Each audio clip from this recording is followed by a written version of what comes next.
Rest in peace, Kobe Bryant. I remember when the Lakers got blown out by the Celtics in Game 6 of the 2008 NBA Finals.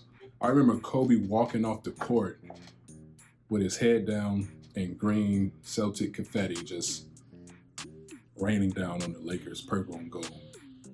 And I remember just seeing that look on Kobe's face and just remember how I felt as a fan, like, yo, they coming back next year because this was embarrassing. They lost that game I don't remember the exact score, but it was some along the lines of 132 to like 92 or 93 or something like that.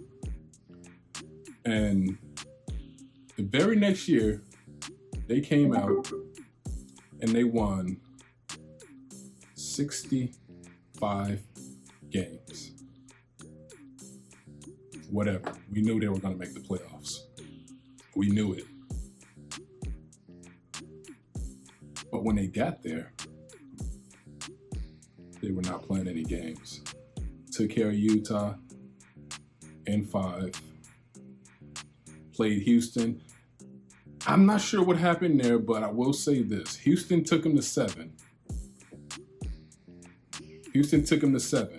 But when they got to 7, the Lakers led by 31 at one point. Houston never led in the game. Lakers ended up winning 89-70. Defense galore.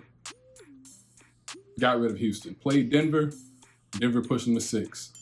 Lakers blew them out in Game 6. So when the Lakers were playing in these closeout games, they weren't joking. They weren't playing around. These teams weren't hanging around. Then they got to the NBA Finals. Played Orlando, 1-5. Lakers blew them out in Game 5. Won the championship. My point is, when you have a championship pedigree and when you have that edge, that chip on your shoulder, you have to come out and exalt your will upon lesser teams, a team that other people may perceive as lesser. I know the Bucks wouldn't openly come out and say that about the Hawks, but on paper, they're supposed to win this series in 5. What happened right now, tonight in this game, did not convince me, even though I picked Milwaukee in 5, it did not convince me that the Bucks are the better team. Atlanta just won. And even if Milwaukee had hung on to win, it still wouldn't have convinced me because they're not playing like they have a chip on their shoulder. I don't care. I know Giannis got injured last year, but you were down 0-3 to Miami last year. And it was an embarrassing defeat, especially considering the fact in the first round, every team in the East swept their opponent except you. Orlando took one. And then I just brushed it off like, whatever, that happens. They'll be fine. It doesn't mean anything that Milwaukee were the only team to lose a game and everyone else in the East swept. Swept their opponent. But then it showed in the second round with Miami, like, oh, there was something to this. Because they were down 0-3 and they ended up losing 4-1. They came out here tonight letting Atlanta hang around.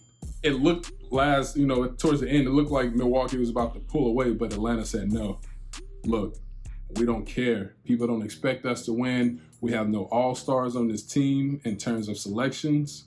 We all feel that we're all-stars. We are not playing just to be here. I am sticking with the Bucks, of course, but I am convinced that Atlanta could possibly win this series, and I wouldn't be surprised if they did. They took one on the road. I mean, I expect the Bucks to win Game 2 because can you imagine? Can you imagine going back to Atlanta down 0-2 and all the Hawks really need is one game in their own arena? But the Bucks are not coming out with that sense of urgency like Giannis needs that Mamba mentality. Trae Young just dropped 45 in his house. You can't let him do that. You can't let him come in your house and drop 45 points. I'm not saying Giannis guard Trae Young. I don't think that's going to happen, but Jrue Holiday can't allow that to happen. But Giannis has to be better, more aggressive. He has to come out. I know he had the tough Brooklyn series, but you have to impose your will on this team, because if well, I can't even say if you give them hope, because they already have it. They had it coming in, and now they just won this game. Atlanta could very well win this series. And if the Hawks win this series, we will never look at Giannis the same. Yeah, you got past Brooklyn, but that ain't enough considering the fact that 2 years ago you were up 2-0 in the Eastern Conference Finals on Kawhi and you lost 4 straight. And then last year, you got embarrassed in the second round. You can't go from beating arguably the best player in the world to losing to a team with no All-Stars. And I know it sounds like disrespect to the Hawks, but it's not. The Bucks are the better team, but they're not playing like it. Atlanta has all the momentum. I don't care if it is, you can say, oh, that's just one all you want, but this one that the Hawks just got is a big one. Giannis needs to adopt the Mamba mentality.